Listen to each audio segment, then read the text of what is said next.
Hey Ben, how you doing? Hi Jeff, Nice good to see you. What a great location.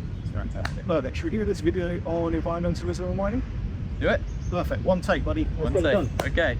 So you really did an interesting LinkedIn post recently talking about the balance between environmentalism and the need for the mining sector. Yeah. So can you just go back a bit in history and tell us about your love of environmentalism, where that came from, and how that's pushed you forwards?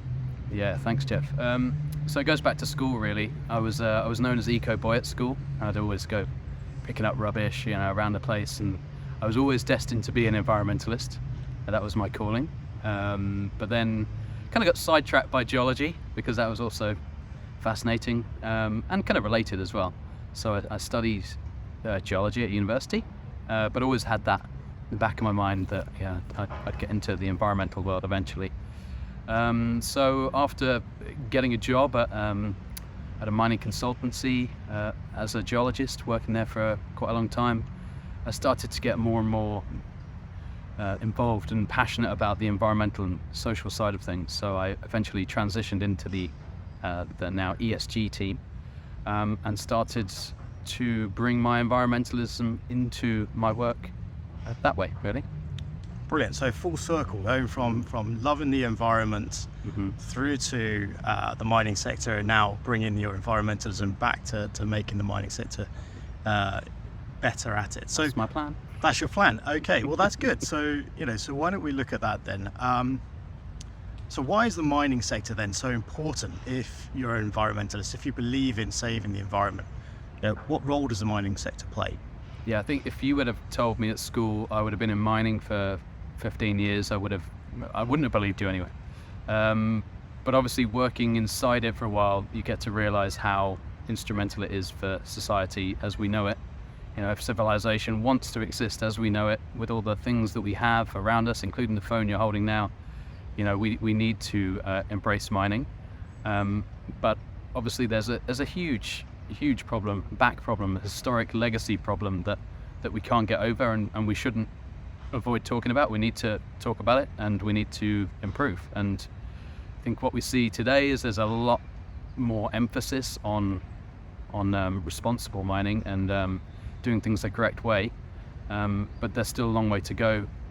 Particular parts of the world are quite far behind, but I definitely think it's getting there, and we obviously need it for the green transition, for the energy transition, all the metals that we need to power wind turbines, for the electric cars. We need mining because there simply hasn't been enough material mined to create these things that we need. And really what you're talking about is going forward to to Star Trek instead of going backwards to caves. Yeah, I mean, yeah, it's something I ponder all the time actually. When people say, well, shouldn't we just gonna go back to caveman days? And yeah, for me, I'm a bit of a caveman, so I wouldn't mind that, but I think most people in the world would probably think, actually I quite like having a phone now, and I quite like driving a car. So if we do want to fast forward to Star Trek era, then yeah, we do need to embrace the metals. Excellent. And so how then can we bring environmentalism into the mining sector? Why is that so important?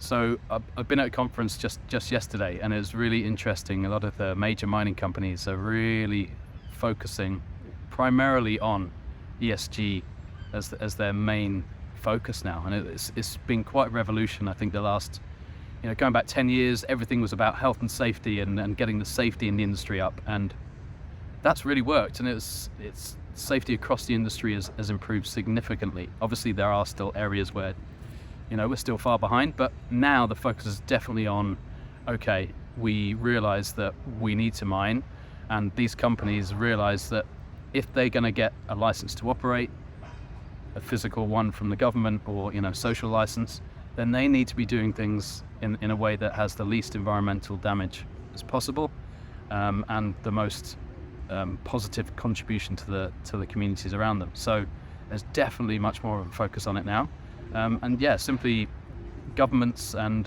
regulators are cracking down with pressure from general public and other stakeholders that if you're not going to do things correctly, you're going to get shut down, or you won't get your permit in the first place. So that's it's a business sense really that that needing to put environment and social first. So if we're going to try and build a better tomorrow, we've got to do it responsibly today. Absolutely, couldn't agree more with that sentiment. What is the point in mining green metals if you're not going to actually mine them in a green and responsible way? And I like the phrase responsible mining and responsible extraction. I'm not a fan of sustainable mining because I think that's a bit of an oxymoron. I get the idea and I get the concept, but I like to think of things as, you can have a sustainable project, you can have a sustainable company, but I don't think you can really have a sustainable mine, because eventually it's a non-renewable resource that has to be mined out of the ground, but is then returned to a different land use. So that's the way I like to think of things. Is if you have a mining project, it's more of to make it into a sustainable project, you need to think about the whole picture. And starting with the end first. Always start with the closure vision, before you go anywhere. What's it going to look like in the future, and how do we get the local community to buy into this as a project, not as just a mining operation? So if you've got some ideas of what we need to do, how do we if you have 3 key actions we need to take now as an industry, what would it be? Get into schools, engage with young people, because again, from this conference yesterday and from what I've been hearing the last few years, the talent crisis is real. People are not getting into the minerals and mining industry, and that's simply a perception issue, because people don't want to be associated with the extractive industries, which you can kind of understand. So what we need to do is rewrite the narrative and explain to the general public in a way that makes sense to them, why we need more people to come through the door and study things like geology, mining engineering, metallurgy, mineral processing, because these are skills that are dying, and we're going to need them. They're not going to be replaced by AI anytime soon. We're going to need people out there in the field looking for things, being able to work out how to extract metals from the ore and how to mine them in a correct way and a responsible way. And what we need is people that care about the environment and the social aspects and the communities to actually be part of it, which is where someone like me, who when I first started, it was difficult to understand how I would reconcile my feelings about the love for the environment with mineral extraction. But now I see, if we have more people like me who really want to do it in the correct way, then that is going to improve the industry, right? So I think getting into schools is a big one.